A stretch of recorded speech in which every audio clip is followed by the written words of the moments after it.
Vous répétez toujours les mêmes erreurs en amour? Vous attirez des partenaires toxiques? Vous avez peur de vous engager? Rejoignez Myriam Facio, psychanalyste et créatrice de méthodes révolutionnaires, pour une masterclass exceptionnelle. Découvrez enfin pourquoi vous vous sabotez en amour et libérez-vous de vos blocages inconscients grâce à une expérience de reprogrammation unique qui va transformer votre vie amoureuse. Inscrivez-vous en cliquant sur le lien en description ou en haut à droite de l'écran. Votre âme sœur vous attend, il ne manque plus que vous. Je suis Angéline Petit, sexothérapeute, et voici mon index ABC.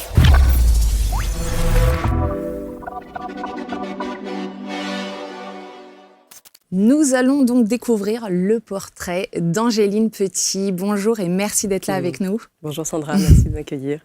Alors, vous accompagnez depuis près de 15 ans des personnes confrontées au trauma, aux violences psychiques et sexuelles. Moi, je vous qualifie de sexothérapeute et spécialisée en trauma et sexualité consciente. C'est comme ça, en tout cas, que j'ai compris ce que vous faisiez en lisant tout ce que j'ai pu avoir entre les mains. Et vous œuvrez à restaurer ce que vous appelez la sexualité sacrée. C'est bien ça? Oui.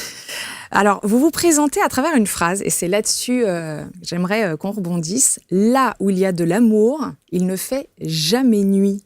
Qu'est-ce que cette phrase, elle représente? Racontez-moi. La chaleur de l'amour est réconfortante. Et pour moi, l'amour s'associe à la lumière. Donc finalement, dans les épreuves de ma vie, là où c'était noir et obscur, c'est toujours l'amour qui m'a permis de m'en sortir. Et je trouve que ça résume assez bien de ce que j'ai pu observer aussi dans toutes ces années d'accompagnement, comment il manquait toujours de l'amour. Chaque fois qu'il y avait une blessure, c'était un manque d'amour. D'où l'idée finalement de me spécialiser pour ne pas faire que réparer, mais pouvoir aussi proposer une autre voie. Justement, alors, votre parcours, il a été marqué par des épreuves intenses. Sans forcément rentrer dans le détail, mais quel a été le premier moment où vous avez senti que ces expériences pouvaient devenir une force pour accompagner les autres? Je crois que ça a toujours été présent finalement. Je me suis toujours sentie un peu en décalage, avec besoin de faire du sens sur ce qui m'arrivait, de comprendre les événements et de leur donner justement une place, une lecture qui me permettait de m'en servir comme d'un support. Quand on comprend les choses, on les subit beaucoup moins déjà, ou en tout cas on suit le mouvement de ce qui est en train de se passer, ce qui rend les choses pas forcément plus agréables, mais plus faciles à transformer ou à se laisser porter par finalement une transcendance qui se met derrière. Les amis, quelques secondes d'interruption dans ce programme, juste pour vous donner une information importante. Vous savez que chaque jour sur ABC Talk TV, on aime et on prend le temps de vous recevoir pour parler des pratiques et des praticiens inspirants de par leur parcours et de par leur expertise. Alors peut-être que vous aussi, vous aimeriez partager avec nous votre métier et vous installer ici dans ce studio, sur ces canapés, pour nous dire un petit peu comment vous en êtes arrivé à ce que vous êtes aujourd'hui. Alors si vous êtes à la fois thérapeute, expert, coach, accompagnant de vie et que vous avez envie d'enregistrer un entretien avec moi dans ce studio ABC Talk, il suffit simplement de postuler sur le lien qui est sur cette vidéo ou éventuellement dans la description de la vidéo et vous serez à la suite de cela référencé sur la première plateforme vidéo des thérapeutes accompagnants de vie, coachs et autres experts. Vous, en l'occurrence, je vous le souhaite et je vous dis merci de votre fidélité. indexabc.fr ou alors le site directement abctalk.fr. Et c'est vrai que, puisque quand on prépare l'émission, on s'entretient un petit peu aussi ensemble et autrement, et vous parlez beaucoup de trauma invisible, c'est vraiment ce que j'ai ressenti le plus, et de sa banalisation surtout. Comment on peut aider quelqu'un, c'est une question que je me posais, quelqu'un à reconnaître qu'il vit un mécanisme issu d'un trauma, d'une blessure, et pas quelque chose de normal? Comment on fait la différence? C'est intéressant, je pense que c'est vrai que mon travail consiste à rendre visible l'invisible. Il y a une banalisation du mal. Donc parler de normal, c'est un peu la norme du mal. Finalement, je crois qu'on est tous assez porteurs de trauma, alors plus ou moins, mais cette banalisation du trauma fait que on ne s'en rend pas compte, et on sait aujourd'hui avec l'épigénétique que le trauma, il se transmet jusqu'à 2 générations. Donc ça veut dire que tous nos grands-pères qui ont vécu la guerre, ils nous ont tous transmis ça. Donc on en a tous plus ou moins, ou on a plus ou moins résilié dessus. Et en fait, le mécanique du trauma, c'est la répétition. Et donc on va reproduire, qu'on pourrait appeler aussi du transgénérationnel finalement, on va revivre des choses que la lignée a déjà vécues ou qu'on a déjà vécues depuis notre naissance. Et c'est d'autant plus douloureux de se voir répéter des situations douloureuses. On est conscient de ce qui se passe avec tout le travail de développement personnel. On sait le pourquoi, l'origine, mais on ne sait pas forcément le pourquoi en 2 mots. C'est-à-dire, qu'est-ce que cette situation m'amène à comprendre, à guérir, à quoi je dois dire à qui, ou à quoi je dois dire oui pour dire non, à d'autres choses. Donc voilà, mon travail, ça va être déjà d'aider les gens à identifier, parce que dans le trauma, on imagine que c'est quelque chose de les vétérans de guerre. On est très en retard finalement dans cette compréhension de cette mécanique neurologique. D'autant plus que le trauma, il va se soigner en état de conscience modifié. Donc c'est pas en parler qui va l'apaiser, au contraire, ça a tendance à réimprimer les choses. Très intéressant. Ça veut dire que là, ce que vous annoncez, c'est qu'il faut vraiment avoir une autre manière de fonctionner, certainement la manière que vous adoptez avec les personnes que vous suivez. Oui, alors c'est souvent le MDR qui a été efficace, puisque justement on va travailler directement au niveau du cerveau. Maintenant, c'est pas applicable pour tout ce qu'on va appeler les traumas complexes, pour les personnes polytraumatisées. Donc qu'est-ce que c'est ? C'est un trauma répétitif, Ça peut être toutes les personnes victimes de violences psychologiques ou conjugales, toutes les personnes qui ont été sous emprise psychologique avec ce qu'on va nommer des pervers narcissiques. Ça laisse une empreinte qui, elle, est difficile à faire partir avec cet outil bien connu. Mais il y a d'autres moyens d'amener dans un état de conscience modifié, notamment avec de l'auto-hypnose, et où on le verra, parce qu'il y a des manières très agréables aussi d'atteindre des états de conscience modifiés qui vont permettre de résilier tout ça. Moi, je le sais, mais j'ai envie que vous le disiez. Quel a été votre point de bascule ? Qu'est-ce qui a fait que vous êtes, vous, aujourd'hui, dans cette démarche d'accompagnement ? Je ne suis pas sûre qu'il y ait eu un moment, en fait, un seul moment, mais une succession de... J'ai l'impression que ma vie, c'était une succession d'événements traumatiques qui m'ont tous été de précieux enseignants. Je crois que j'ai jamais autant appris qu'en perdant. Et ce qui me donne finalement cette expertise, j'ai pas juste la connaissance, j'ai aussi l'expérience et quand même la clairvoyance, qui va faire 3 outils intéressants à avoir en thérapie. C'est l'envie de m'en sortir, c'est l'envie de ne plus... de sortir d'un découragement, de sortir de l'horreur du trauma qui grisaille toute la vie. On se rapproche de la nuit quand on est dans la grisaille. Il y a vraiment des jours nuits, des jours gris, des jours douloureux. Et c'est cette envie finalement de vivre qui a permis ce cheminement et de pouvoir avoir aujourd'hui tous ces outils que j'ai d'abord expérimentés. J'ai erré auprès de nombreux thérapeutes, dont certains très dangereux. Et finalement, ce chemin, cette expertise, aujourd'hui, ça me met du sens à l'horreur que de pouvoir faire bénéficier de l'avancée que ma vie ou que mon envie, finalement, m'a permis d'avoir. Et quand je vois les gens qui se transforment grâce à ces clés que j'ai pu récolter au fur et à mesure, il n'y a pas plus beau cadeau. Alors, vous parlez de... Je ne sais pas si c'est en ces termes, mais de polarité, en fait, masculin et féminin, sacré en chacun. Pour ceux qui nous regardent, et même pour moi d'ailleurs, comment on peut reconnaître ces 2 dimensions en soi, le sacré en chacun ? Alors, peut-être juste les polarités féminines et masculines, on les a toutes. C'est le principe plus et moins, c'est ce qui va créer la circulation d'énergie. Elles existent en chacun à des pourcentages différents. Il y a des femmes qui sont très yang, il y a des hommes qui sont très yin, puis ça peut varier aussi au fur et à mesure de la vie, ce qui donne un panel et une potentialité très riche. Il ne faut pas se dire qu'on est forcément que comme ça du début à la fin de sa vie, ça bouge. Ça bouge, et puis il y a aussi toute cette déconstruction des genres. Alors moi je ne suis pas pour une neutralité où on n'est ni l'un ni l'autre, parce qu'au final... la circulation d'énergie ne peut pas se faire si c'est que dans du neutre. Mais effectivement, s'autoriser à ce que les hommes ils aient le droit d'accéder à leur sensibilité. Et là, on les autorise qu'à être en colère. qui finalement est un peu du syndrome post-traumatique, de stress post-traumatique. Ils n'ont pas le droit d'avoir peur, ils n'ont pas le droit d'être tristes. Ça, c'est ancré, en fait, depuis... C'est triste, ça. Depuis toujours. Depuis toujours. Et puis, c'est vraiment une profonde déni du féminin. Pleurer, c'est mal vu. Être féminin, c'est mal vu. Et je crois que toute cette violence envers le féminin l'est aussi envers le féminin de l'homme. Quand je parle de massacrer, de sacrer, pardon, c'est justement en contradiction avec le massacrer. Pour moi, nos corps sont des temples et ce qui vit en nous est sacré.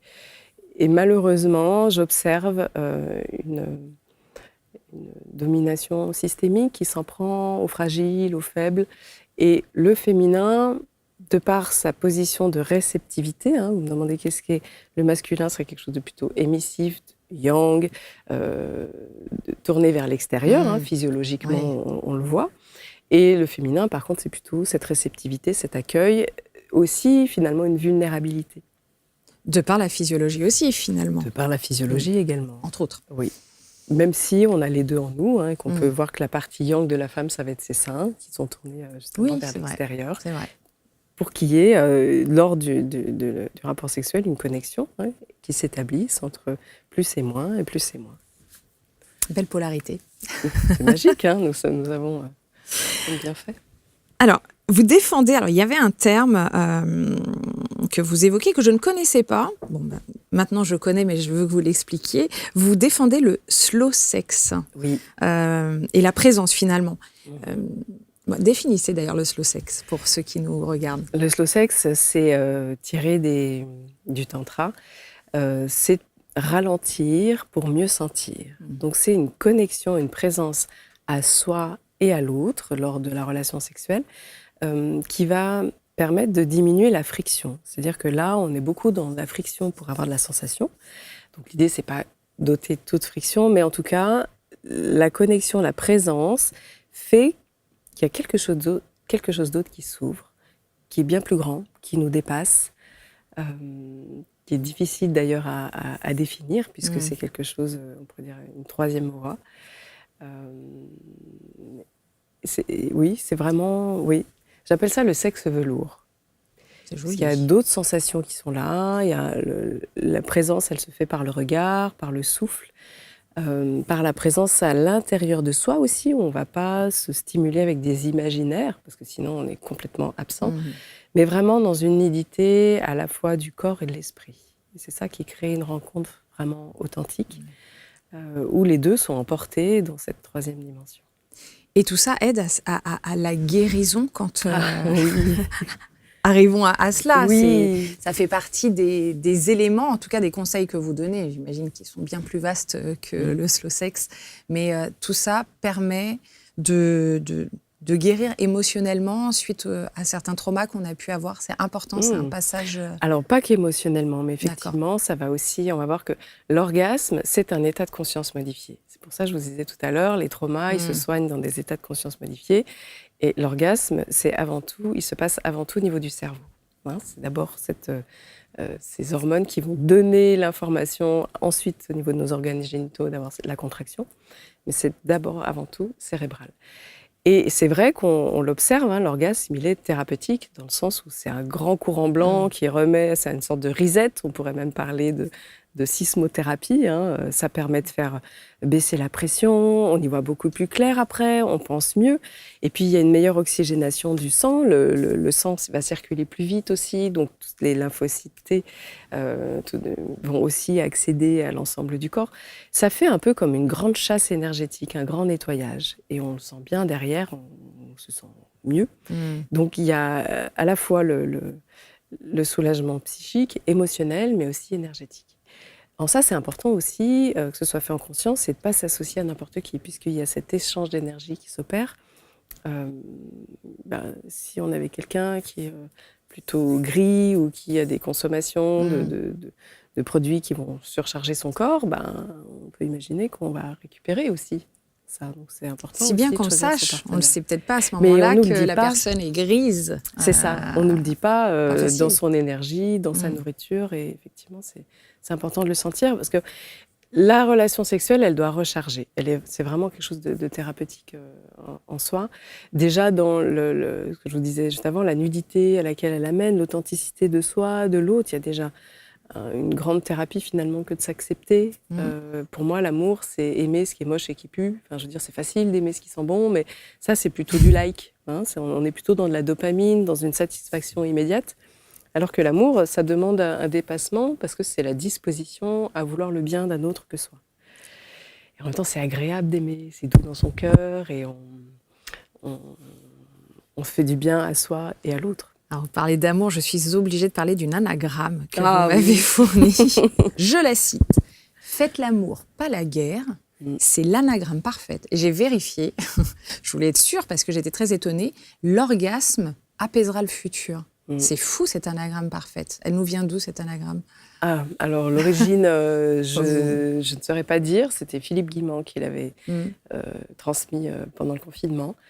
Tout est dit, hein ? Mais tout est dit, tout est là, effectivement. Ça résume très bien c'est fou. Le pouvoir de l'amour, le pouvoir de l'orgasme, cette volonté. Et d'ailleurs... vous l'avez évoqué, mais pour que ça soit bien clair pour ceux qui nous regardent et qui aimeraient éventuellement vous consulter, quelle est la différence entre votre approche, que j'appellerais psychocorporelle, je ne sais pas si c'est le terme exact, et la sexothérapie classique ? Finalement, pourquoi qu'est-ce que vous apportez de plus, même si je pense que j'ai déjà pas mal d'éléments de réponse ? C'est vrai que moi, j'ai tout ce parcours aussi d'accompagnement psychocorporel avec tout ce qui était lié au trauma et notamment aux violences sexuelles.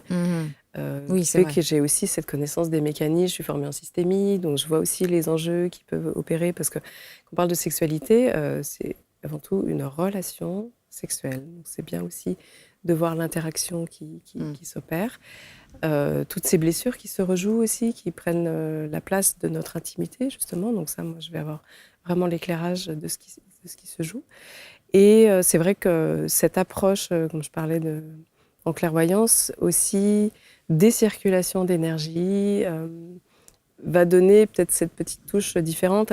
Je nomme sacré, alors c'est pas du tout pour rendre ça religieux, pas du tout. Oui. Mais pour redonner un espace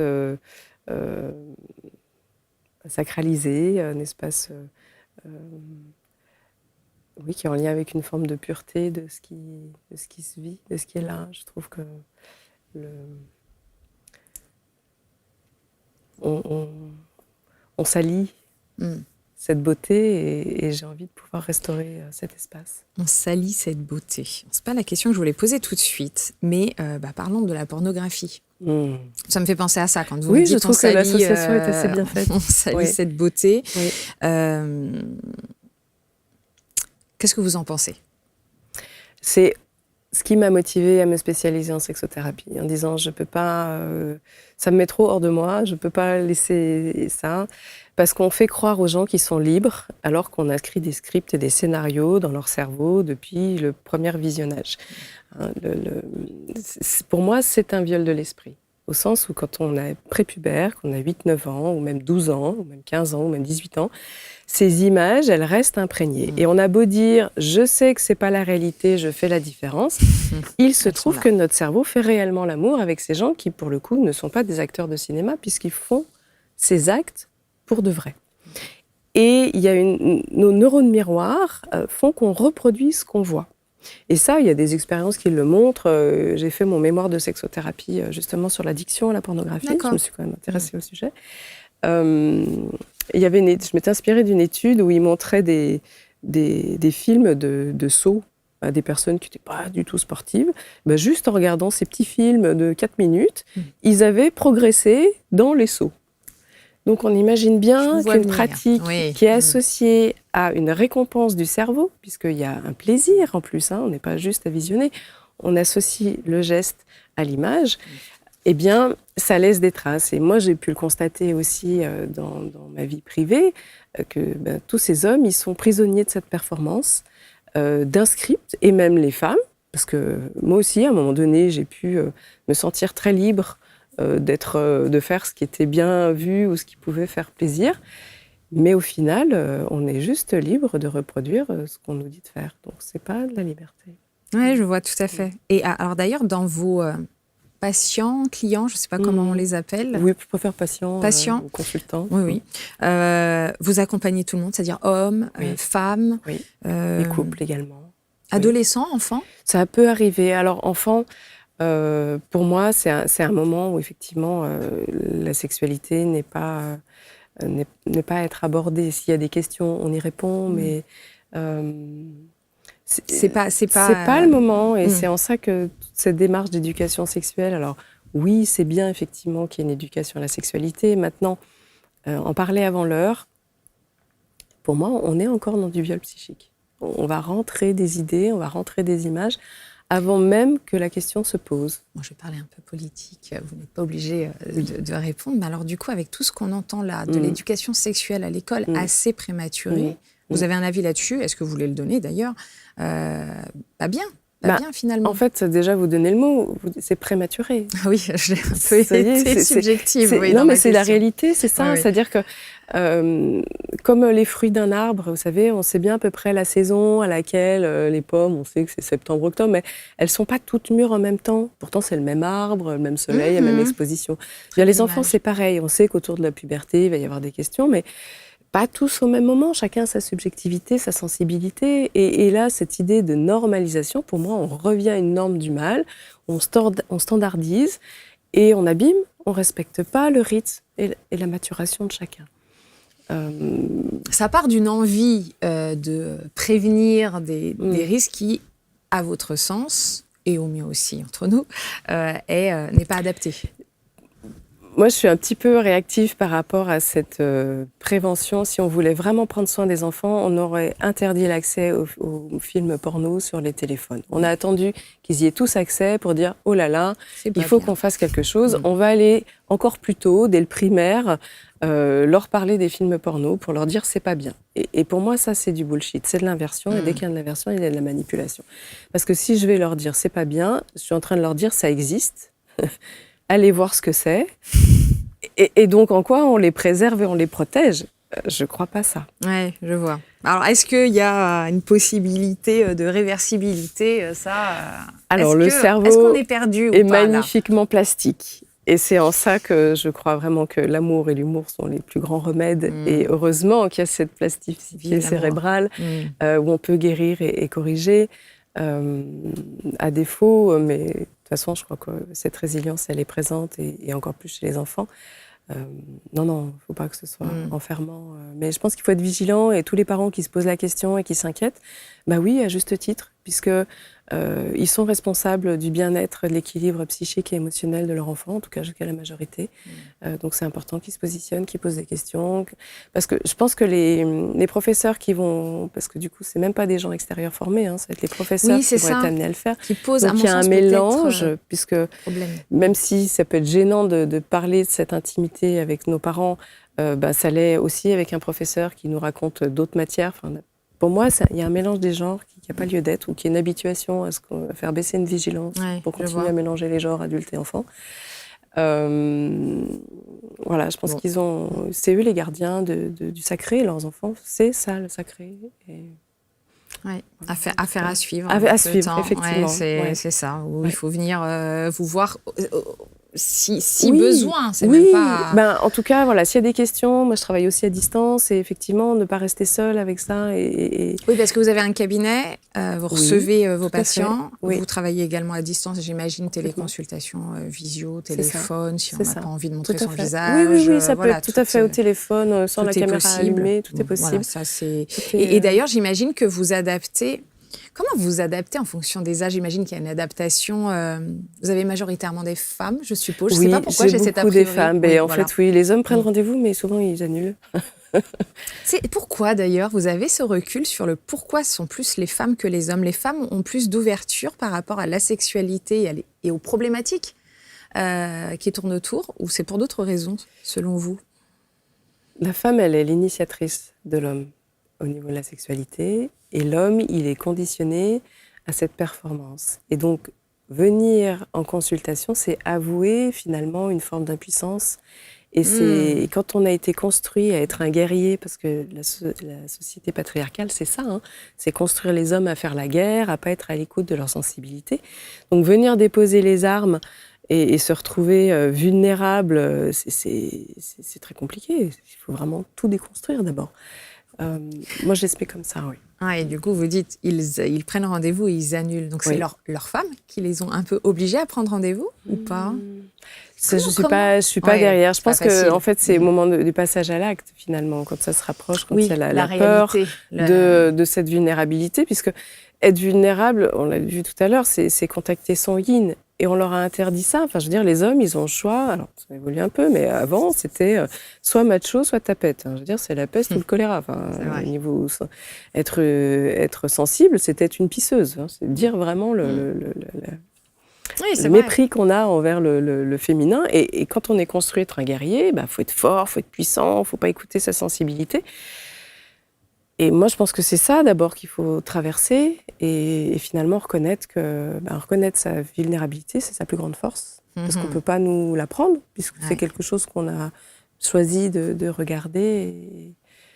Ça veut dire que là, si une femme, un homme, un couple regarde l'émission en ce moment et se dit « Tiens, ça me parle », parce que c'est important, hein, le feeling avec le professionnel et ce que vous racontez, mais que l'homme ne souhaite pas, si la femme vient vous voir, en général, si on arrive à traiter des choses via la femme, ça devrait s'améliorer dans le couple. C'est-à-dire qu'elle va réussir ou c'est mieux qu'il y ait quand même les deux? C'est quand même bien qu'il y ait les deux, puisque on l'observe en systémie beaucoup quand si madame a une difficulté, quand la difficulté est résolue, monsieur a plus envie. Et finalement, monsieur a choisi madame parce qu'elle avait une difficulté et que ça lui évitait, lui, de se confronter. Alors, je dis madame et monsieur, ça peut se valoir dans le sens inverse, évidemment. L'idée, c'est absolument pas de stigmatiser les hommes. Moi, bien sûr. C'est très courageux de venir. Moi, j'aime bien voir les deux, parce qu'on voit justement les enjeux qui sont en train de se jouer et de pouvoir les dire, et de pouvoir, au lieu qu'ils soient l'un contre l'autre, moi, j'ai envie qu'ils soient l'un tout contre l'autre. Et ces moments permettent ça aussi. Alors, je vais revenir sur la sexualité dite sacrée, le terme qu'on utilise depuis tout à l'heure. Dans une société où il faut que tout aille vite, tout doit être rapide, on scrolle, comment on peut réussir, alors je ne veux pas du tout être pessimiste, mais vu comment évolue la société, comment on arrive à parler de cette sexualité sacrée et que vos patients, ou même les personnes qui ne sont pas vos patients et qui nous regardent, arrivent à être sensibilisés? Comment on peut faire passer s'il y avait un message à faire passer là tout de suite pour parler de cette sexualité sacrée? Je crois que les corps s'en occupent, au sens où les jeunes, certains sont en train de se détourner des réseaux. Ils sentent bien qu'ils sont vides derrière, comme les relations sexuelles sans amour. Vous sentez qu'il y a une évolution quand même, un petit tournant? J'ai eu des témoignages autour de moi, effectivement, de gens qui se sont saturés de ça, ou de personnes qui se sentent vides après des rapports tels qu'ils ont été enseignés par la pornographie. Ils sentent bien qu'il y a quelque chose d'autre ils le pressentent, c'est au fond d'eux et ils ont cette quête de le trouver. Et puis, il y a la maladie, quand le corps se met à mettre des mots MAUX sur des mots MOTS qui n'ont pas été dits. Et en ça, j'entends tout ce qui va être endométriose. Pour moi, c'est vraiment, et pas que moi, mais la science le montre aussi, c'est beaucoup des traumas de violences sexuelles. Il faut voir la difficulté qu'on a aujourd'hui à faire reconnaître un viol. Alors, imaginez nos mères et nos grands-mères. Surtout qu'à l'époque, pour qu'un viol soit reconnu, il fallait qu'il y ait du sang. Donc on voit bien le niveau de barbarisme. Et donc ce qui n'a pas pu être dit à ce moment-là se dit aujourd'hui avec ce sang qui n'est pas au bon endroit. Parce que l'endométriose, c'est ça aussi, ça va saigner là où il ne faut pas. Et donc c'est des femmes qui de fait ne peuvent pas avoir une sexualité pornographique. Enfin je veux dire, le limage ou le marteau-piqueur, c'est pas possible. Donc elles vont chercher et elles sont avec des hommes qui sont à l'écoute et qui sont en demande finalement d'un autre moyen de s'aimer. Et ils sont tout à fait disponibles pour cette sexualité plus ralentie, plus présente, où au final, il n'y a pas besoin de profondeur non plus pour que la connexion se fasse, parce qu'il y a 3 sortes d'orgasmes. Il y a le clitoridien, celui du point G et celui de l'utérus, du col de l'utérus. Donc, il y a toute une autre forme d'exploration. Il y a aussi les personnes qui avancent en âge aussi, où finalement, cette vigueur est moins là. Et ben, avec le slow sex, on peut avoir des rapports sexuels sans érection. Donc ça déculpabilise, ce que vous dites. C'est ça aussi, finalement. Pour avoir un orgasme, il faut que le système nerveux il soit tranquille. Donc la pression, la performance, la rapidité, tout ça, ça ne fait que créer des pannes. Donc finalement, moi je vois que ce qui est un mal finit par préparer le bien. J'aurais presque envie que ça soit une conclusion, mais non, j'ai encore des questions. Surtout, qu'est-ce qu'on pourrait changer, c'est pas simple, dans l'éducation affective et sexuelle dès l'enfance? Qu'est-ce qu'on... pour finalement n'avoir jamais besoin de venir vous voir. Oui, ce serait tellement bien. Voilà, dans le monde, c'est utopique, je pense, mais qu'est-ce qu'on pourrait, s'il y avait des clés pour protéger le corps et le consentement, en fait. Oui, mais si on apprenait aux enfants à aimer, si on arrêtait de faire croire que l'amour, c'est un truc de bisounours. Parce que c'est ça qu'on nous enseigne à l'école, c'est aimer, c'est être faible. Mais non, aimer, c'est une force. Enfin, je veux dire, le premier réflexe... L'amour est une force. Mais l'amour est une force. Et c'est-à-dire, le premier réflexe que j'ai, moi, si quelqu'un me fait mal, ça va être de mettre un coup de poing, de mordre, d'être agressive. Donc, c'est de la facilité, ça. Par contre, garder son cœur ouvert, ne pas pulvériser l'autre en face de soi, c'est très dur. Ça demande une discipline, une volonté, une démarche. Donc, c'est pas un truc de faible, bien au contraire. Et je vois ce que vous voulez dire. Excusez-moi de vous couper. Ça veut dire que j'aime beaucoup l'image. On vous donne un coup de poing sans aucune raison. Le réflexe, c'est de rendre l'appareil. C'est de se défendre. Voilà. On est des animaux au départ. Voilà. Mais la force est de réussir à ne pas avoir cette réaction primitive, c'est ce que vous dites. Oui. Et avec la force de l'amour, d'être peut-être dans la compréhension de cette personne et de se dire, tiens, il a fait ça parce que X ou Y raison. Et je ne réagis pas dans la violence. Complètement. Vous imaginez ce monde Mais ce serait tellement plus... En fait, c'est super ce que vous me dites. Merci, parce qu'on a évolué, on n'est pas censé être des animaux. Là, la sexualité telle qu'elle est pratiquée, elle se fait beaucoup à l'horizontale, donc dans un mode animal, justement. Alors, on ne peut pas enlever cette dimension, mais on peut la sublimer en la faisant monter. Et le fait de la faire monter, elle va rejoindre le cœur, la conscience. Quand vous dites la faire monter. Faire monter, ça va être l'énergie. C'est-à-dire, le niveau de conscience ne va pas être juste bestial à finalement une domination par le sexe, parce que c'est ce qui se passe dans certaines tribus animales, mais quelque chose où on va sublimer, et justement, cette énergie qui est là, on va l'utiliser pour faire du bien.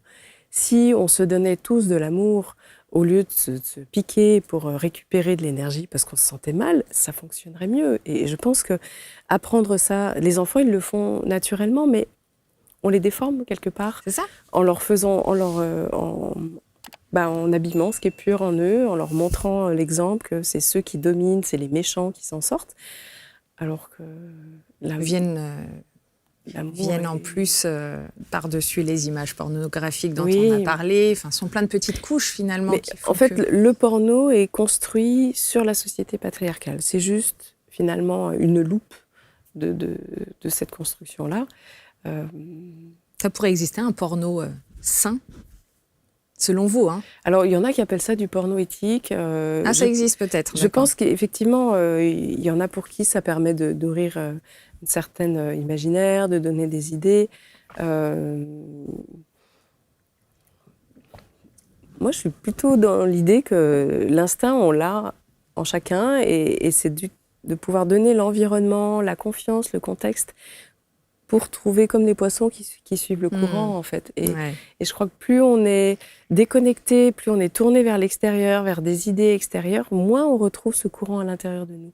C'est ça dont je vous parlais de faire monter, c'est vraiment suivre le courant naturel intérieur. Et même physiologiquement, les ondulations qu'on va avoir, c'est ce qui va actionner cette énergie quand on bascule du bassin, quand on bascule de la nuque, aussi de la mâchoire, quand on va embrasser. Toutes ces connexions, elles sont physiologiques, elles sont naturelles, et c'est vrai que mon travail, c'est d'aider les gens à redevenir naturels, à retrouver. Ça donne envie de venir vous voir, en tout cas, quand on vous écoute. On voit toute la bienveillance, on sent... Mais justement, si vous deviez, c'est pas un exercice simple, mais si vous deviez parler à l'enfant que vous étiez, qui a vécu plein de traumas. Ouais. On n'est pas rentré dans le détail, mais je sais que vous en avez vécu beaucoup. Qu'est-ce que vous auriez envie de lui dire? Maintenant, vous savez beaucoup plus de choses en tant qu'adulte. Ça me touche d'entendre ça.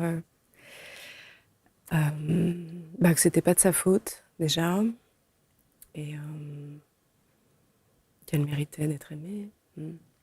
Est-ce qu'elle est aimée maintenant? Je suis vraiment ma source d'amour. C'est aussi tout ça que ça m'a amenée dans cette autonomie. Parce que je crois qu'on ne peut pas donner aux autres ce qu'on ne se donne pas avant tout à nous-mêmes. Il y a vraiment ce triptyque de savoir se donner, savoir donner à l'autre, mais aussi savoir recevoir. Je pense que l'équilibre se pose sur ces trois-là. Ouais, je pense que... En tout cas, moi, j'ai cruellement manqué d'amour tout au long de ma vie. On m'a souvent fait passer un don qui était un prendre, c'est-à-dire des gens qui se sont fait croire qu'ils me donnaient, en fait, qu'ils étaient en train de me prendre. Et c'est pour ça qu'il me tient vraiment à cœur d'aimer tous les jours, d'aimer la vie sous toutes ses formes, mais aussi les gens qui viennent me voir, parce que c'est le meilleur des baumes guérisseurs. C'est beau. J'avais envie de dire, s'il y avait un seul message qui devait rester de notre conversation, parce qu'on arrive sur la fin de l'émission, déjà. C'est fort passionnant, on pourrait y rester des heures. S'il y a un seul message qui devrait rester de cette conversation et que vous aimeriez en plus faire passer là, aux téléspectateurs qui nous regardent, lequel serait-il ce message? Eh bien, ne vous privez pas d'aimer, parce que ça vous fera du bien et ça fera du bien à toute l'humanité. Je crois que c'est vraiment... Et ce n'est pas une faiblesse. Absolument pas. C'est une grande force et c'est toujours ce qui nous sauve de tous les tracas. Super. De toutes les nuits intérieures. De tout ce qu'on a dit, il y a des choses que vous aimeriez rajouter? On a dit beaucoup de choses. Abordé l'essentiel. C'était magnifique, c'est magnifique. De toute manière. façon, on vous met les liens sous la vidéo pour pouvoir vous joindre, bien évidemment, qu'on puisse vous contacter. angelinepetit.fr, ça c'est votre site internet. C'est ça. Et j'ai un @sexo-cœur de soi, c'est sur Instagram peut-être? Oui, c'est ça. Donc on peut aussi éventuellement un petit DM sur Instagram, vous répondez s'il y a besoin. Oui, moi je réponds à tous les messages. C'est vrai que je suis beaucoup plus à l'aise dans une communication intime dans le cadre du cabinet que sur les réseaux. Mais je réponds à tous les messages avec grand plaisir. C'est super. Bon, alors surtout, commentez toujours avec bienveillance, mais je pense que là, il n'y aura que de la bienveillance. Je n'ai senti que de la positivité dans tout ce qu'on a dit. Merci encore, Angéline Petit, pour tout ce que vous avez raconté, apporté sur un sujet souvent tabou, quand même. Donc, c'était vraiment bien amené. Et on se retrouve très bientôt pour un prochain Index. À très bientôt.